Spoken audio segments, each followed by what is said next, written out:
Vamos, abramos as nossas Bíblias no livro de Salmos, e como nós fazemos todos os primeiros domingos, nós vamos hoje estudar o Salmo de número 62.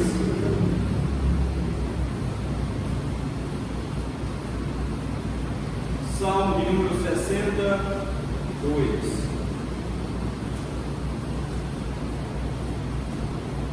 Diz assim a palavra do Senhor ao mestre de canto, segundo a melodia de Jedutun de Davi.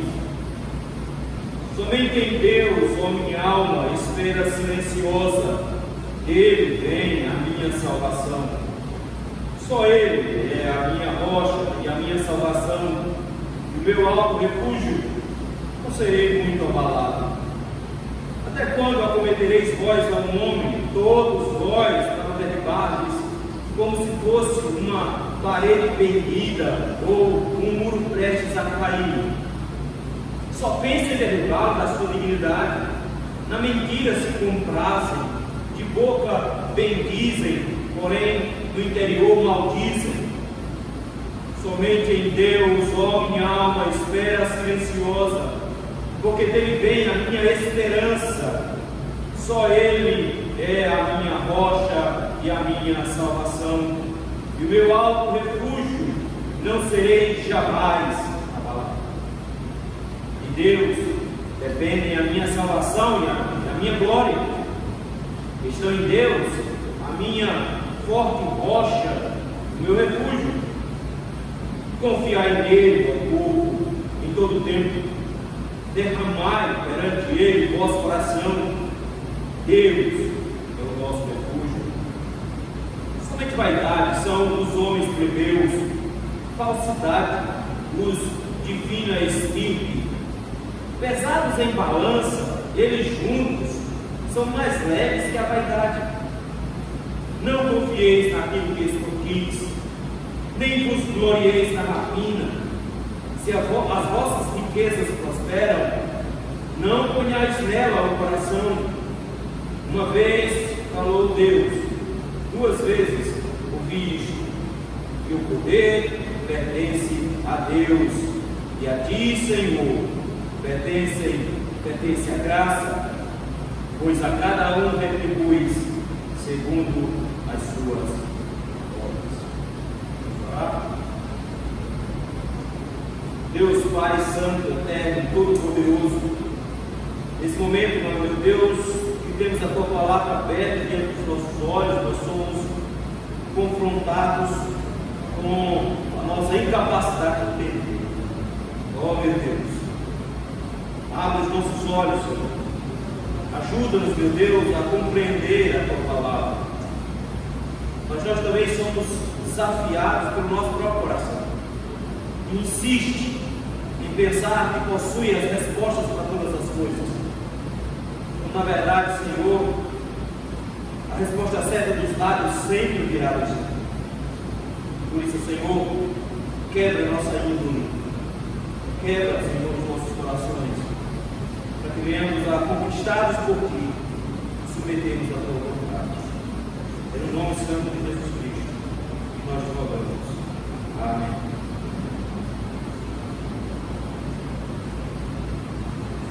Poeta paranaense da cidade de Santa Catarina, morreu agora em 89, morreu de cirrose, mas era um poeta bem interessante, com algumas poesias bem bonitas. O nome dele é Paulo Leminski Filho.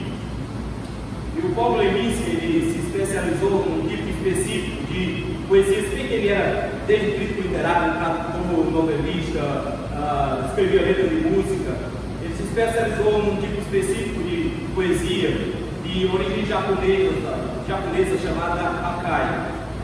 E ele escreveu um Haikai bem interessante sobre uma lápide. O título do poema é justamente esse: Lápide 1, Epitáfio para o Corpo.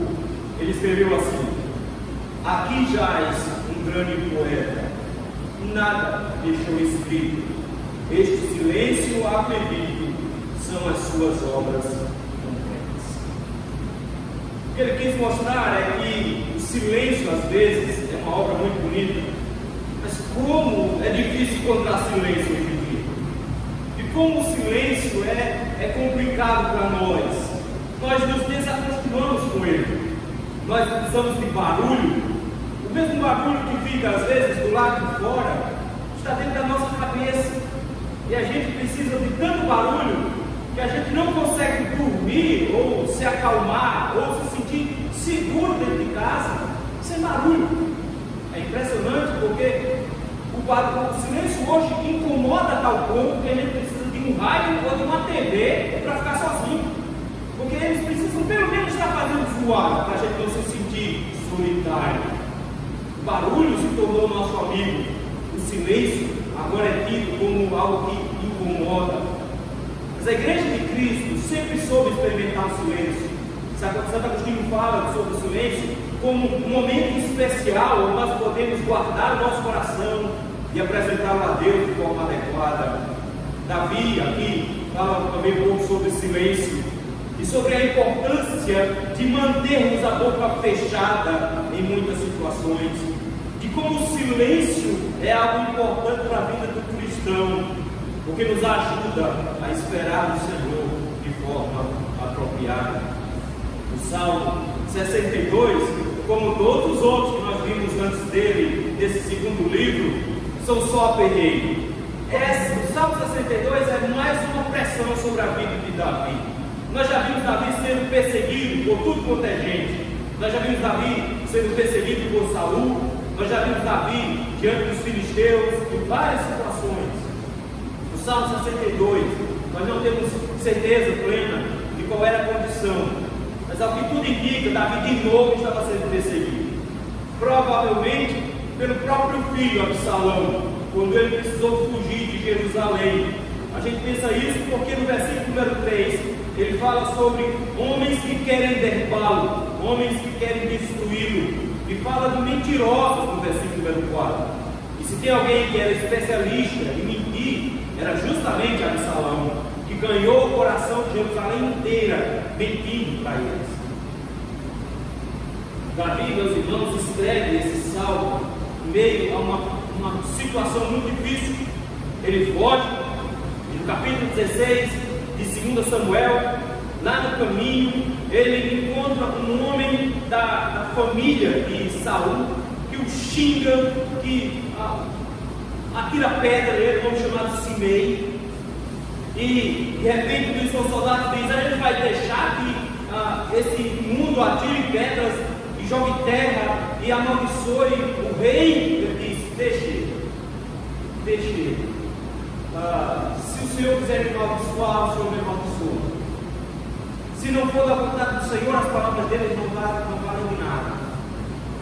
Mas em meio a essa perseguição, Davi prefere manter o silêncio. E é isso, meus irmãos, que esse salmo vai fazer aqui. O texto nos diz que ele foi escrito e segundo a melodia de Jedutum.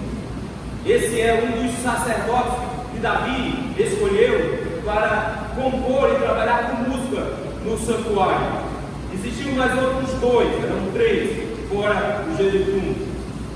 Mas em específico aqui, além de Asaf, por exemplo, era um desses homens. Esse salmo aqui escrito em meio a essa perturbação toda é irmão gêmeo do Salmo 38 e Salmo 39. Da mesma forma lá, Davi diz que precisava ficar em silêncio em meio às perturbações e lutas pelas quais vinha passando. Mas aqui, de forma muito bonita, ele fala sobre como os ímpios são maus, ele fala de como eles podem nos ofender com palavras duras, mas ao mesmo tempo ele nos mostra de como nossa confiança deve estar plenamente no Senhor e de como nós podemos descansar somente em Deus em meio a toda essa situação, e que o silêncio é a melhor forma de nós encararmos as pressões e as dificuldades da vida. E é justamente nesse sentido que eu gostaria de olhar para os irmãos desse texto, esperando em silêncio diante de Deus. 3 verdades poderosas que o texto nos apresenta. A primeira verdade está no versículo de 1 a 4. Dele, do Senhor, vem a minha salvação. Davi vai usar uma expressão que se repete não só no versículo 1 e no versículo de número 5, que é a expressão somente. Mas essa palavra aparece também no versículo 2, uma palavra só, aparece no versículo 4, no versículo 5, no versículo 6, no versículo 9. A ideia de Davi aqui é mostrar que ele não coloca sua confiança em Deus e mais alguma coisa. O tempo inteiro que ele quer colocar aqui é que só Deus é o alto da sua confiança. Não existe nada mais em que ele confia. Não existe nenhuma outra coisa em que ele coloca um pouquinho de sua confiança.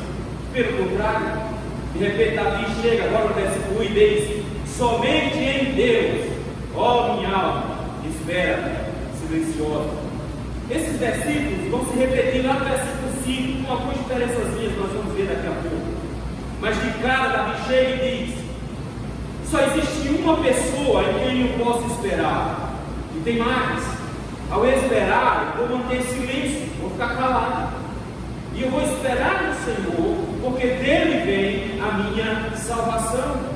De repente Davi diz que ele não espera que seja salvo da situação em que ele se encontra e ninguém mais.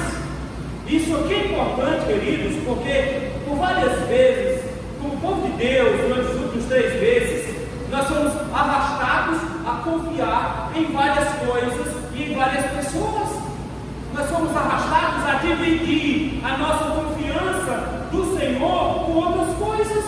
Nós somos convidados a dividir a confiança que nós temos em Deus com a OMS. Nós somos divididos em nossa confiança com hidroxicloroquina. Nós somos divididos em nossa confiança em usar máscaras e luvas. Nós dividimos a nossa confiança em muita coisa e passamos a achar que nossa casa era 100% protegida e aqui ninguém entra, nem vírus. Quando na verdade, queridos, Davi chega e diz: não, meu irmão, a nossa salvação não vem de pessoas e nós não colocamos nelas a nossa confiança. Nós não esperamos silenciosamente por elas. Nós não esperamos silenciosamente por pessoas ou por métodos ou pela famosa deusa ciência. Na verdade, queridos, nós esperamos somente em Deus. É por isso que Davi chega agora e diz: somente em Deus eu posso ficar calado. É porque todas as palavras que precisavam ser ditas já foram ditas. Eu não preciso mais dizer nada. Eu posso ficar quieto porque o Senhor me salva. Eu preciso ficar então em silêncio e esperar o Senhor, pelo simples fato de que eu não tenho onde me esconder. Versículo 2. Grande dificuldade nossa, meus irmãos, é que da mesma forma como Adão e Eva, nós queremos encontrar coisas em que nos agarrarmos. Da mesma forma como Adão e Eva, nós queremos coisas em que confiar para que possamos abandonar o Senhor e sua instrução. Davi chega agora no versículo 2 e diz: só o Senhor é a minha rocha. No salmo anterior que nós estudamos no mês passado, Davi disse que essa rocha era alta demais para ele. Mas ele pede que o Senhor o leve para essa rocha alta, que seria a sua proteção. Davi diz: eu não tenho nenhuma outra rocha em que eu possa colocar os meus pés com segurança. Você está procurando segurança no lugar errado. Se você procura segurança aqui na terra, não existe um único lugar seguro nesse planeta. Eu sei que quando o brasileiro pensa em segurança, ele pensa logo em assalto. Vou morar nos Estados Unidos, lá não tem assalto. Primeira coisa que acontece com você quando você chega lá, roubam a sua bagagem. Porque não se engane, todo mundo que eu conheço que foi para lá, quando chegou lá já ficaram oferecendo seguro para bagagem. Sabe por que eles oferecem seguro para bagagem? Porque tem roubo de bagagem. Não, meu filho, nenhum lugar do mundo é seguro. Mas de repente nós somos informados que só o Senhor é a nossa rocha, que só o Senhor é a nossa salvação, que só Ele é o nosso alto refúgio, o lugar plenamente escondido. É por isso que Davi termina o versículo 2 dizendo: quando eu sei, quando eu me toco de que só o Senhor pode me proteger, quando eu sei e me toco de que não existe proteção em nenhum outro canto a não ser no Senhor, eu não vou ser muito abalado. As coisas podem até me balançar, mas eu vou conseguir enfrentar as coisas. Por quê? Porque o mundo é instável e na sua instabilidade ele abala a gente. Ele abala a gente. Como por exemplo, versículos 4 e 5. Tem gente maligna. O versículo número 4 e 5, aliás, versículos 3 e 4, na verdade, Davi vai expressar toda a sua angústia em ver os homens maus ao redor dele. No versículo 3 ele diz: até quando acometereis vós a um homem? Ele chega lá e diz: por quanto tempo vocês aguentam tentar me chutar, me bater, me destruir? Davi, meus irmãos, não teve um único dia de paz desde o dia que ele deixou ovelhas e matou Golias. Davi nunca mais teve um dia de tranquilidade, pelo contrário, todos os seus dias foram dias de preocupação e de pressão. Davi chega agora e diz: eu não aguento mais isso. Até quando vocês vão continuar fazendo isso? Mas o grande problema aqui é que eles olharam para Davi como alguém que estava pronto de cair. Davi diz: vocês estão se levantando contra mim como quem se levanta em grupo para derrubar uma parede que está pendida, um muro que está prestes a cair. É aquela parede que fez o famoso busto. É aquela parede que ficou torta, meio envergada. Ela ainda não caiu, essa falta um empurrão. E como é tentador encostar a mão na parede assim, para ver os tijolos caírem. Eles se sentem tentados a derrubar Davi de primeiro. Ele diz: vocês olham para mim como se eu fosse uma parede torta, como se eu fosse uma parede que está quase caindo. Vocês querem primeiro me derrubar. Vocês querem me derrubar da minha dignidade, versículo 4. Vocês querem me derrubar da minha condição. E vocês fazem isso mentindo. E vocês gostam de mentir. Vocês gostam de usar de artimanhas para me destruir. Isso era o filho dele, Absalão, que era um mentiroso. E vocês são falsos, porque na minha frente vocês dizem coisas bonitas, mas por trás vocês me amaldiçoam. Por trás vocês me amaldiçoam. Davi chega agora e diz: os homens são maus, os homens fazem coisas más. A gente às vezes pode até se sentir um pouco abalado. É por isso mesmo que nós continuamos a confiar plenamente no Senhor. Vez ou outra escapa alguma coisa contra a igreja de Cristo. Já notou isso? Abrir bar fora, igreja não. Abrir campo de futebol para jogar bola fora, a igreja não. Porque os pastores querem que as igrejas se abram, porque eles querem dinheiro da igreja. É assim que eles pensam. Mas eles vão chegar aqui pedindo voto no final do ano. E vão dizer que esse povo é muito especial.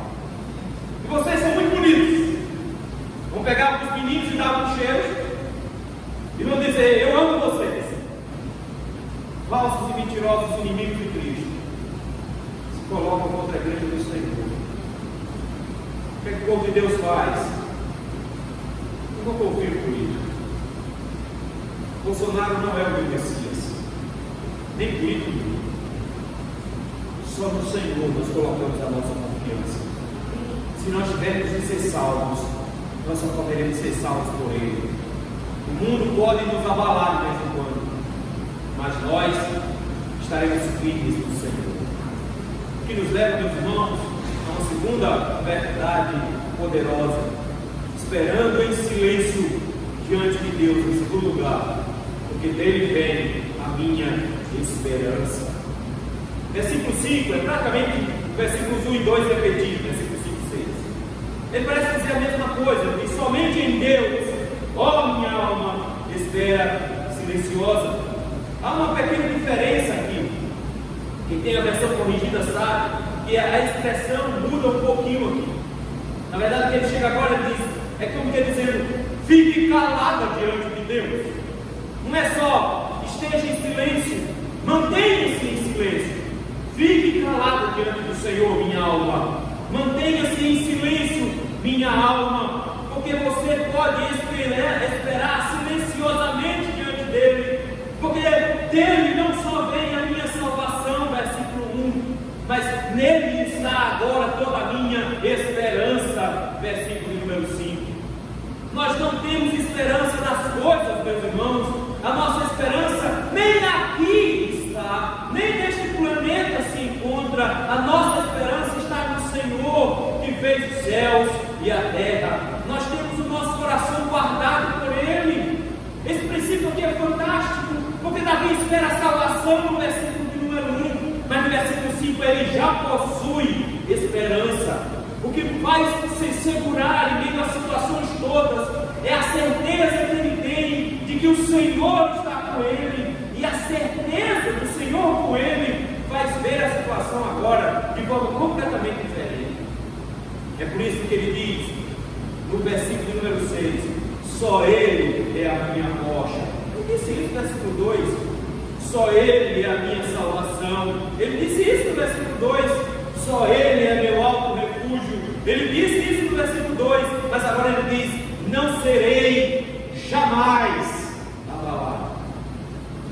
Quando o povo de Deus, queridos, coloca a sua esperança no Senhor e não nas coisas da terra, quando o povo de Deus coloca a sua esperança naquele que realmente o protege, nem as coisas difíceis e duras da vida são capazes de nos abalar. Nós não precisamos entrar em desespero por causa de pandemia. Nós não precisamos ficar em desespero por causa de número de gafanhoto. Nós não precisamos ficar em desespero por causa de nuvem de poeira vindo do Saara. Nós não precisamos ficar em desespero por causa de terremotos ou coisa do tipo. Nós não entramos em desespero porque a nossa esperança não morre. Pelo contrário, ela ressuscitou ao terceiro dia. Cristo é a nossa esperança. Ele é a nossa esperança da glória. Davi diz: agora eu posso ficar em silêncio. Eu devo ficar em silêncio. Eu devo ficar calado na presença de Deus. O Senhor é que me protege. Ele é minha rocha, Ele é meu alto refúgio, Ele é minha salvação, Ele é aquele que é a minha esperança. E por isso mesmo Davi chega agora e diz: eu não vou ser abalado. Ele colocou isso muito bem no Salmo. Os que confiam no Senhor são como um monte Sião, que não se abala, mas fica firme para sempre. O que leva a igreja do Senhor a ficar muitas vezes abalada, o que leva os crentes a estarem tão abalados com crises e coisas do tipo, é a ausência da esperança de Cristo, é olhar demais para baixo e parar de olhar para cima. Minha avó, lá por seus 70 e poucos anos, eu ainda, com uma idade menor que a de Davi, ela uma vez olhou para mim, naquela sabedoria sertaneja, disse uma coisa bem bonita. Ela disse: meu filho, a gente é servo de Deus, nós vivemos como ovelhas e não como porcos. Ovelhas conseguem olhar para cima, porco não, porco só olha para baixo.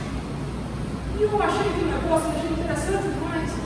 Realmente, ovelhas olham para cima, porco jamais, só olha para baixo. Davi diz: quando você fica com os olhos presos embaixo e só olha para as coisas daqui da terra, você se abala. Quando você olha para homens mentirosos, você se abala. Quando você olha para os ímpios tentando te destruir, você se abala. Mas quando você olha para a esperança eterna do Senhor, você permanece firme, você jamais será abalado. O Senhor nos dá pés, nos dá força, para que possamos andar altaneiramente em meio aos nossos problemas. Por isso mesmo, Davi diz: eu experimentei isso, eu vivi isso. Em meio às angústias pelas quais Davi está passando nesse momento, sendo perseguido, na tentativa de ser assassinado pelo próprio filho, Davi diz: eu espero em silêncio do Senhor, que só Ele é aquele que pode me dar segurança. Mas você deveria aprender isso também. Versículo número 8. Ele diz: essa não é a lição só para mim. Olha que bonito, Davi aprendeu isso no passado. Davi aplicou isso ao seu presente e registrou isso para que eu e você aprendêssemos a mesma coisa com ele. Quando ele chega no versículo 8 e diz: confiai nele, ó povo, em todo o tempo. Parece que ele estava olhando para nós aqui sentados, todo mundo com a máscara na cara, dizendo: vocês precisam confiar no Senhor. Confiem em Deus, confiem no Senhor. Não é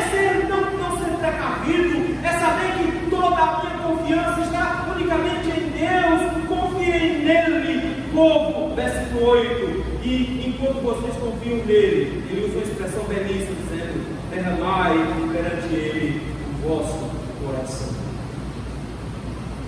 Quantas palavras precisam ser ditas para se derramar no coração? Quantas palavras são necessárias para derramar o coração na presença de Deus? Se você alguma vez derramou o seu coração na presença de Deus por causa de angústias e dificuldades, você sabe a resposta. A resposta é: nenhuma. Nós não precisamos de palavras nessas horas. Nós só precisamos de lágrimas nessas horas. Nós só precisamos literalmente derramar o nosso coração pelos olhos. Davi diz: povo, aprenda a confiar no Senhor e aprenda a derramar os seus corações na presença dele. E no final ele diz: Deus é o nosso refúgio. Ele é para onde a gente corre para se esconder. Ele é para onde a gente corre para se segurar, para se sustentar nesse mundo instável. Quando tudo balança ao nosso redor, ele é a única fonte que não vai nos abandonar. Ele é o único ponto de segurança que nós encontramos. Nós corremos para ele. Diz: aprenda a confiar no Senhor, aprenda a esperar em silêncio no Senhor. Uma última verdade que Davi nos traz aqui no versículo 9 em diante: esperando em silêncio diante de Deus. Em último lugar, que dele vem a minha confiança, a certeza que eu possuo de que as coisas não vão ficar do jeito que estão, mas vão mudar. Versículo de 9 em diante, ele começa a descrever como os ímpios são. E é interessante porque ele agora usa palavras que para nós são meio misteriosas, mas são belíssimas. Acompanhe comigo, versículo 9.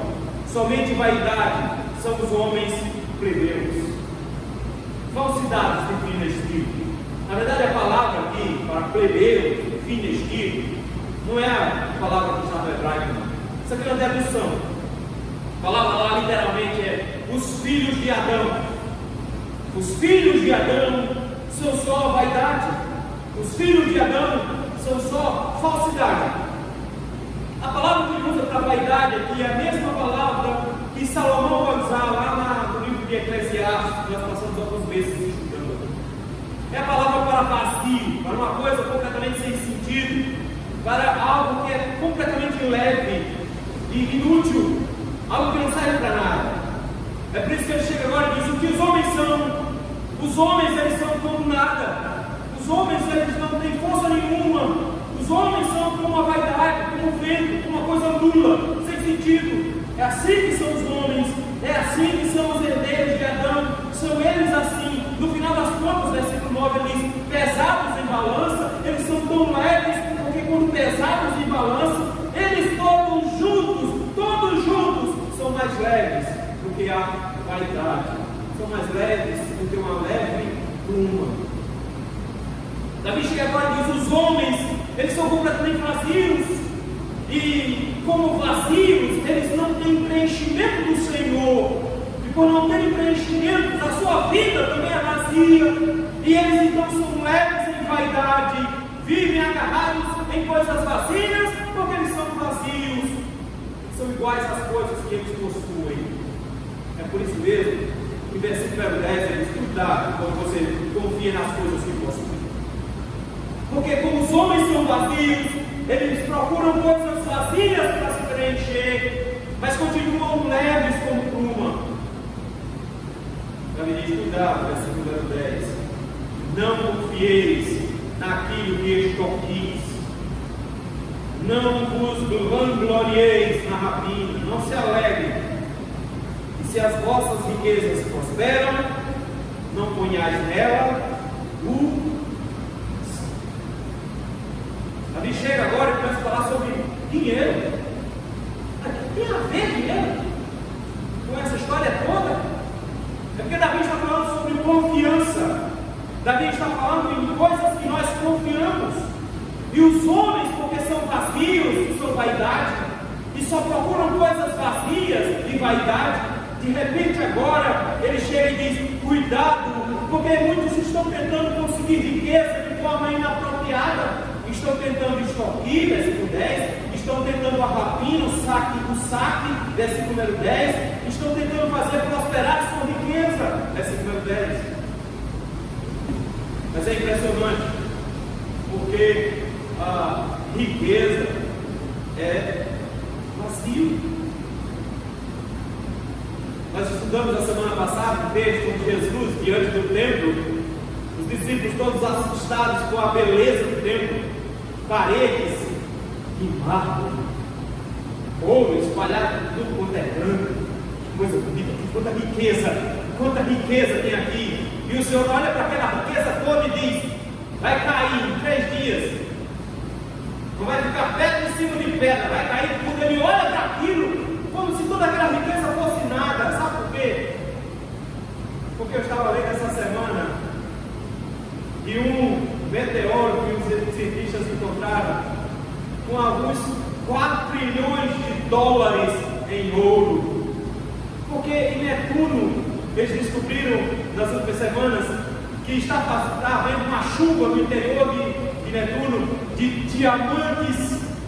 Se o Senhor tem planetas de diamantes, se o Senhor tem toneladas de ouro, Ele olha e diz: você é um estúpido por acreditar que R$1.000 na sua conta que você recebeu do governo é o suficiente para você se confiar.